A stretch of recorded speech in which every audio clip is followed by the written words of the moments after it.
We've seen Bitcoin double in anticipation of being wrapped up into an ETP, that's a cousin of ETFs, that was supposed to bring in many, many new investors.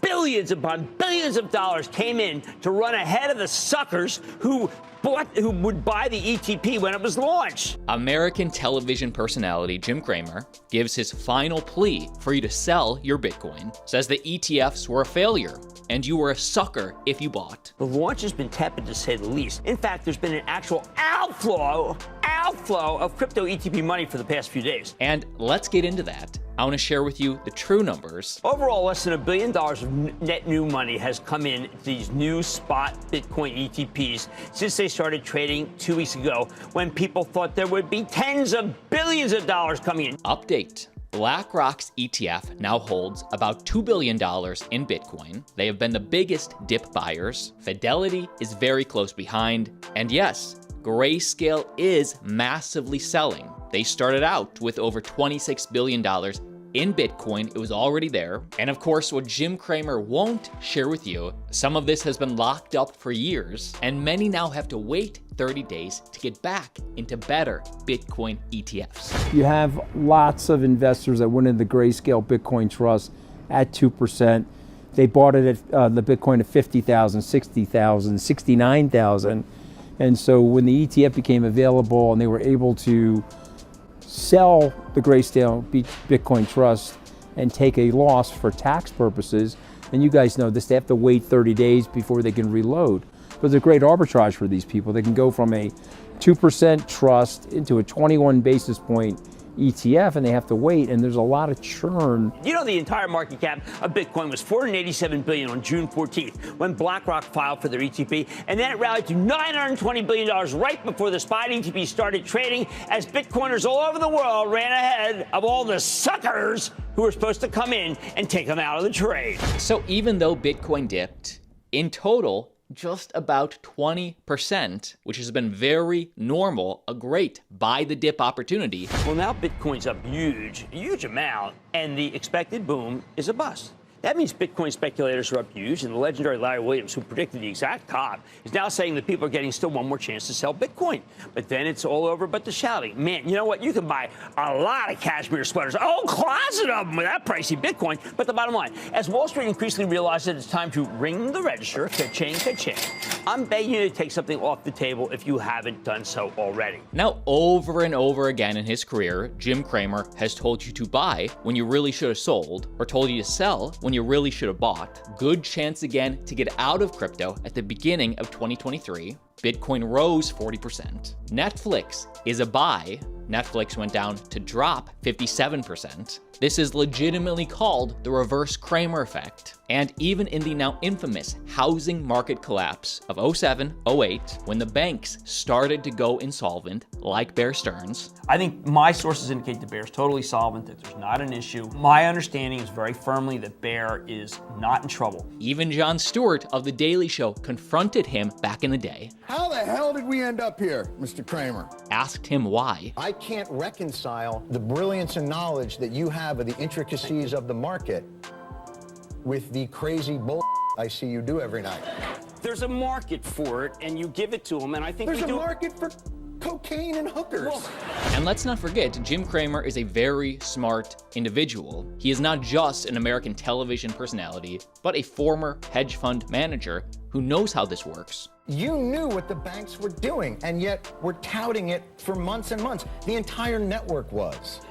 And so now to pretend that this was some sort of crazy once-in-a-lifetime tsunami that nobody could have seen coming is disingenuous at best and criminal at worst. And even though Jim Cramer today is telling you, sell it now, sell a little. It's the disciplined thing to do. I am not saying sell everything. I am not saying get out now. I am saying do a little schnitzeling, and you will regret it. I think you will regret it. Not that taking profits isn't smart, and at top of cycles, if you believe this to be, it's always good. But at least give us the real stats, because the Grayscale selling, although it was maybe bigger than people expected, is almost over. BlackRock just lit up the Bitcoin ETF scene, leaving GBTC volume in the dust for the first time. This was yesterday. Actually, Bitcoin surged 5% yesterday after Grayscale ETF outflows fell almost 50% to now only 255 million. Imagine when they stop. And actually, compared to traditional markets, the Bitcoin ETFs were a huge success. Over 600 ETFs have launched since the start of 2023, and BlackRock's spot Bitcoin ETF is already in top 3 based on current assets. And new, BlackRock is on track to be #1 by next week, with, by the way, Fidelity in the top 7 as well. And all this is before the big advertising, Google to start allowing Bitcoin ETF ads in just a few days, effective from the 29th of January. Cryptocurrency does not seek to replace currency. It's a bad name.